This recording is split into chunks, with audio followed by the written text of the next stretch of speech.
నాగుల పంచమి రోజు అయితే పాలు పోసుకొని అమ్మవారిని అయితే దర్శించుకోవడం జరిగింది. అదేవిధంగా ఇక్కడికి వచ్చిన వాళ్ళైతే ఇలా చేస్తున్నారు. మనం చూసినట్టయితే ఇక్కడ అందరూ ముందుగా అయితే దేవుణ్ణి ప్రార్థన చేసుకుంటున్నారు, మొక్కుకుంటున్నారు దేవుళ్ళను మనం చూడవచ్చు.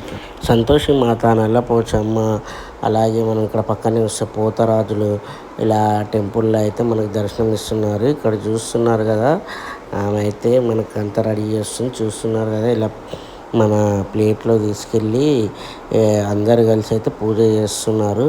ఇక్కడ మనం చూడొచ్చు ఈ ప్లేట్లు ఏమేమి ఉన్నాయనేది.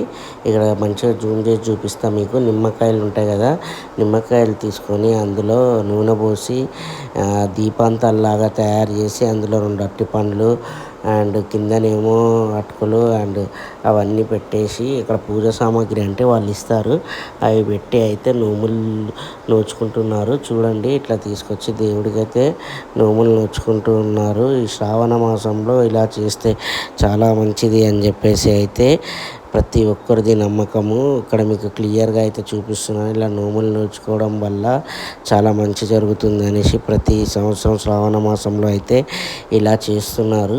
ఇక్కడ చూడండి, 2 అరటి పండ్లు కనిపిస్తున్నాయి మనకు, అలాగే పువ్వులు కనిపిస్తున్నాయి, దీపంతాలు కనిపిస్తున్నాయి. ఆ దీపంతాలు కూడా నిమ్మకాయలు ఉంటాయి కదా, నిమ్మకాయలను అలా రివర్స్ చేసి రివర్స్లో అందులో నూనె పోసి అందులో మన దీపంతాలు అంటే దూది ఉంటుంది కదా, దూదిని పెట్టేసి దీపంతాల్లా చేసి అలా మంచి దీపంతాల్లాగా చేసి తీసుకెళ్ళి నోములుగా అమ్మవారికి చూపించి కోరిన మొక్కులు మొక్కుకుంటే అంత మంచి జరుగుతుంది అని చెప్పేసి ఇక్కడికి వచ్చిన భక్తులు చెప్తున్నారు. చూశారు కదా, ఈ శ్రావణ మాసంలో అయితే ఇలా చేస్తున్నారు. మీరు కూడా ఏమైనా చేసినట్టయితే కామెంట్ చేయండి ఫ్రెండ్స్.